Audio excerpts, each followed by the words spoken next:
Shalom Obracha, on a commencé la 7e Mishnah du 10e Perek.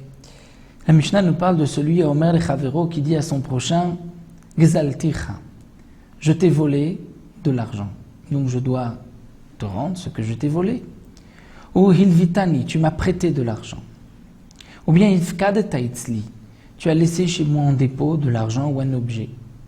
Seulement Eni Yodea, je ne sais pas. Est-ce que je t'ai rendu ce que je t'ai volé, ce que tu m'as prêté, ou ce que tu m'as confié? Peut-être que je ne t'ai pas encore rendu et que je dois maintenant te rendre. Eh bien, Chayav les Shalem.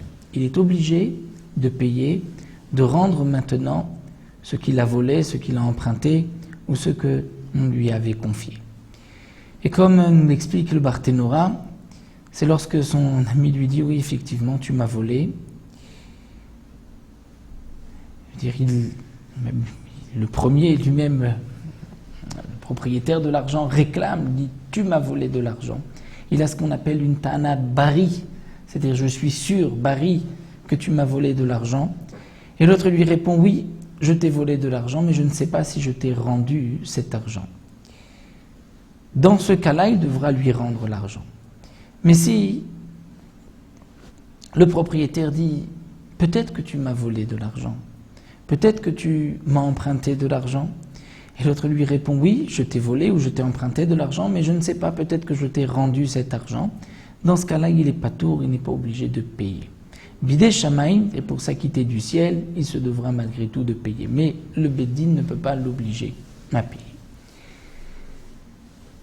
Mais dans le cas Avalim Marlo, si le voleur lui dit « je ne sais pas si je t'ai volé, je ne suis pas sûr de t'avoir volé de l'argent. » Ou « Je ne sais pas, Emil Vitani, si tu m'as prêté de l'argent. Je sais qu'on avait parlé d'un prêt, mais je ne sais pas si tu m'as prêté de l'argent. » Ou « Emifkad Taitzli, ou si tu m'as laissé en dépôt de l'argent, je ne sais pas. » Dans ce cas-là, Patour Mileshalem.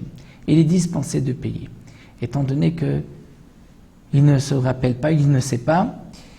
Bien sûr, on parle que le propriétaire lui réclame, dit « Tu m'as volé ou je t'ai prêté de l'argent ». Il lui dit « Je ne sais pas ». Donc, il ne payera pas, mais il doit jurer qu'il ne se rappelle pas, qu'il ne sait pas s'il lui doit de l'argent.